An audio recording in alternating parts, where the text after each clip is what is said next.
Hi, you guys. Welcome to another episode of Who Asked You Tattoo. I'm Robia, and today I want to talk to you about representational tattooing, meaning representing loved ones, family members, uh, significant milestones in our lives, how we want to feel about ourselves, our strengths, overcoming our weaknesses, and so on.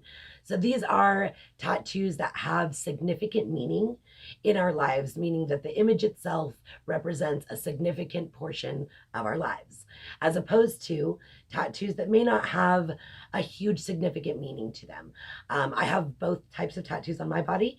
I don't think one is better than the other, but I do see that the majority of people, especially those newer to the tattoo world, meaning those who maybe only have a few tattoos or are just starting out on their tattoo journey, tend to really lean towards these very heavy representational tattoos, whether they're representing family or, like I said, overcoming obstacles or this type of stuff. Now, like I said before, I don't think either is better or worse. I think that if you're newer, you tend to lean towards that permanent stuff because you know you're not going to feel horrible down the road about it. But if you pick any image that is classic and timeless to your taste, you're probably not going to regret it anyway. But for the sake of our discussion today, we're going to talk about representing loved ones, representing your strength, representing, overcoming those obstacles, this type of information, and how we can use imagery or literal lettering and words to accomplish this well. So, one of the reasons I've decided to do this podcast is I have had numerous conversations with so many of my clients over the last few months about representational floral. This is a big one for me. If you don't know, I specialize in floral. So I get a lot of women that come to me that want to represent their family members, children, aunts, uncles, mothers, fathers. They want to represent them using floral designs and floral patterns, which is a wonderful way to represent our family members. Um, so that's the reason that I started this podcast on this particular topic. Also, I recently saw a thing that Ink Mag had posted that was talking about guys who wanted to come in and represent their strength on their body by using lions and timepieces, and how sick and tired a lot of tattoo artists were of hearing the same exact thing all the time, meaning that every guy wants a lion to represent strength, or a wolf, or a this or a that. And if you use those images to represent that and they have a deep personal meaning to you as that representation, there's nothing wrong with it. Utilizing popular imagery in order to represent what you want on your body is not a bad thing if it has an actual personal meaning to you. But if you're just going to grab a popular image off of the internet that appears to represent strength to other people, then really you're not getting very personal at all, and it doesn't actually have a deep meaning for you. It's just a general overall image. So that's kind of what I want to discuss today.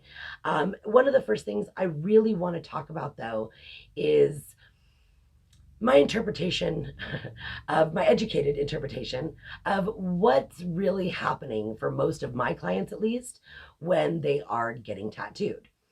So what we're really doing when we're getting tattooed is we are putting imagery on our body to help us feel a certain way about ourselves and help others feel a certain way about us when they see us. We hope that they, pick up what we're putting down when it comes to the type of images that we have. A lot of people tell you, oh, I don't care what other people think. And I think that that's a great way to live. Although I will say that the majority of us, including myself, we do care about what other people think. As a species, human beings are pack animals. So we do want to fit in, but we also want to be individualized. And there is nothing wrong with that. It is okay to want to fit in with your peer group. And it is okay to want to be an individual. It doesn't make you insecure, and it doesn't make you a bad person or somebody who's not worthy because you want to fit in with your peer group and you want to feel a particular way about yourself when you look in the mirror. So, having said that, when we are attempting to put something on our body, especially representational stuff, we really are trying to achieve a goal of feeling a certain way about ourselves when we look in the mirror. And I think it is equally important to focus on that as it is what you're trying to represent on your body. So, for example, I have a woman who came in to talk to me about floral, and she wanted to represent multiple family members on her body utilizing floral. She wanted to use birth month flowers, and I'll get into that in a moment. But the flowers that went together for these particular people wasn't really an aesthetic that she was actually looking for on her body. Based on the stuff that she had sent me, the reference images that she had sent me, she wanted the piece to look a particular way. And meaning she wanted it to shape her body in a particular way. And the images, the floral images that represented the people in her life, didn't fit that mold. So she was kind of left in a situation where she had a choice of either getting the tattoo aesthetic that she wanted, meaning the way she wanted this image to appear on her body, versus getting the floral that she wanted. The flowers that she wanted didn't work well, artistically speaking, for the shape of the body that we were going on. So representation of loved ones sometimes needs to be really flexible in order for you also to have a really good looking tattoo. And that's really what I'm going to go into today, is how can we represent those we want on our bodies, our family members, our triumphs, our journeys. How do we represent this in a way that is truly personal, and in a way that is actually aesthetically pleasing to us as well, not just representation of other. So that leads me to my next point, and you'll see me looking down if you're watching this, checking my notes so I don't get totally off track. All right, so let's talk a little bit about representational imagery in detail. What we're going to use to represent the people in our lives. Are we going to use animals? I've talked to many people who want, a bear and 2 bear cubs for them and their 2 children, or, wolf packs.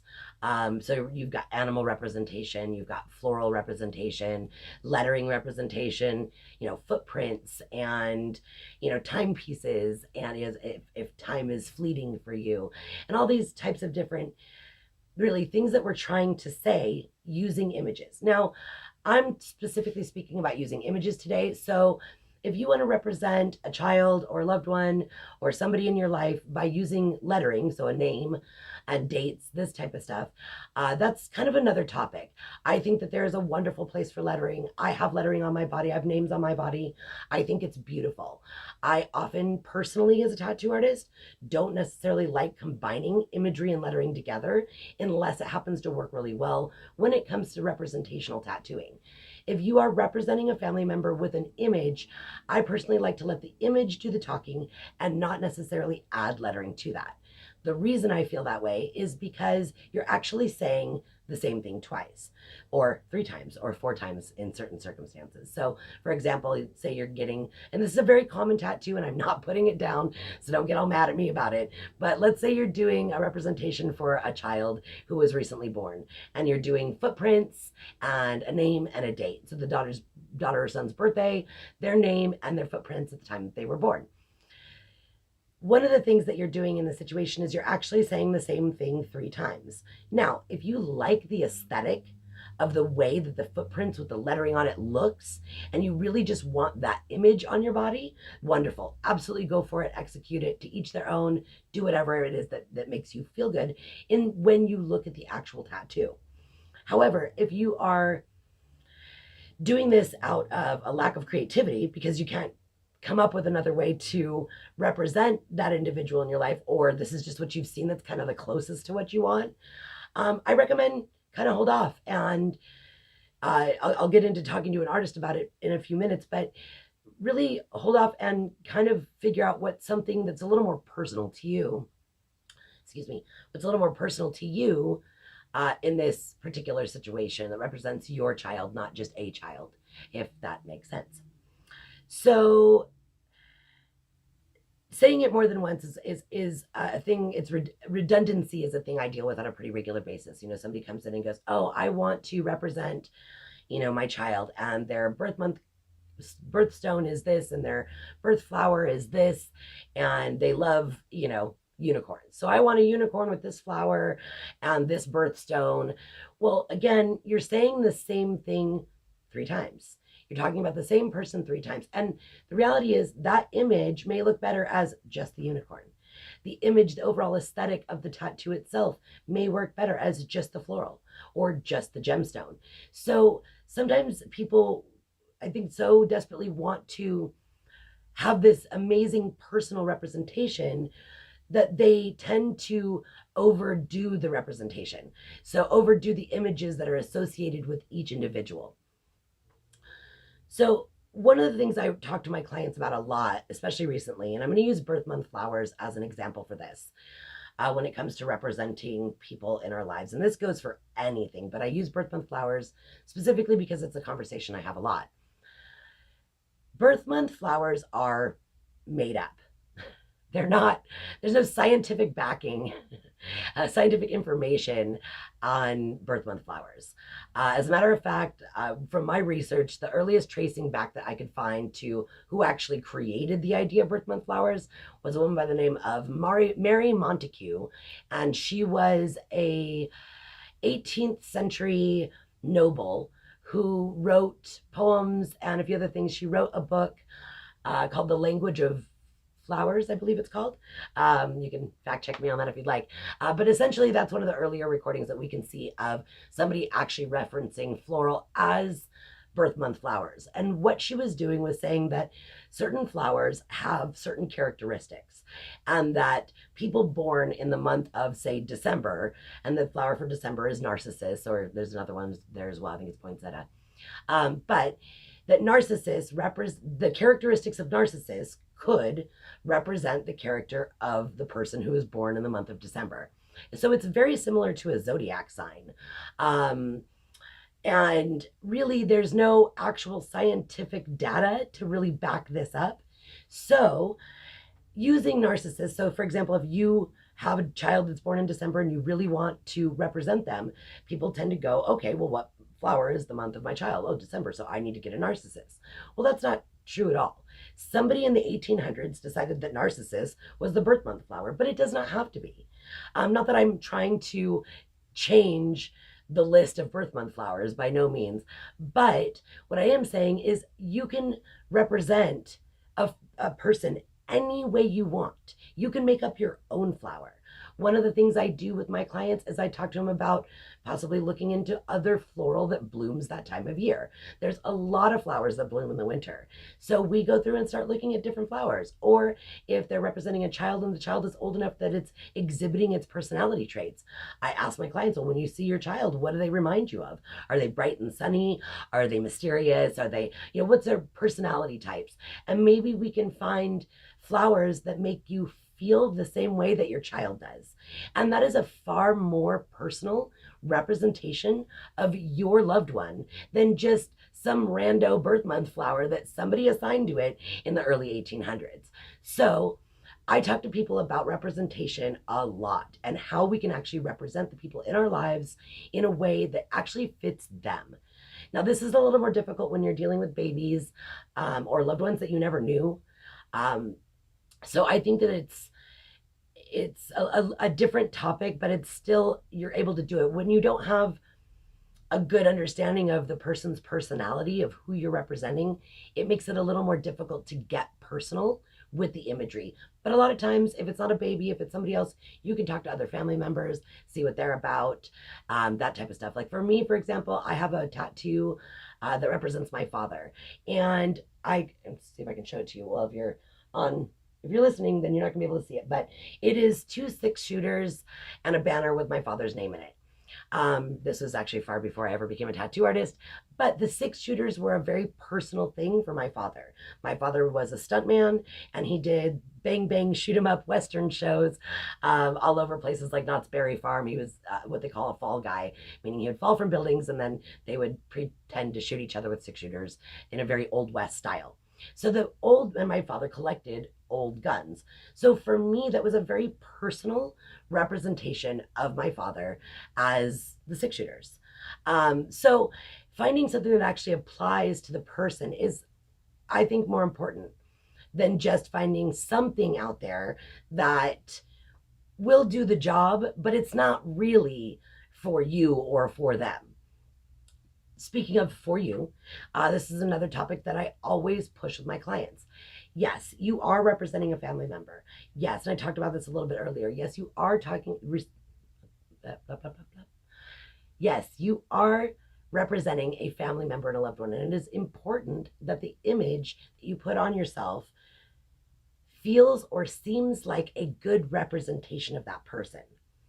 It is equally important, if not more important, that this tattoo looks good on your body. So this is something I run into a lot with tattooing representation of daughters on dads or representing sons on moms.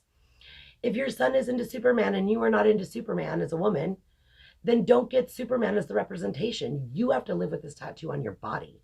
The last thing we want to do is have a tattoo that's really cool and represents them and they love it, but yet here we are looking at it not so happy with it.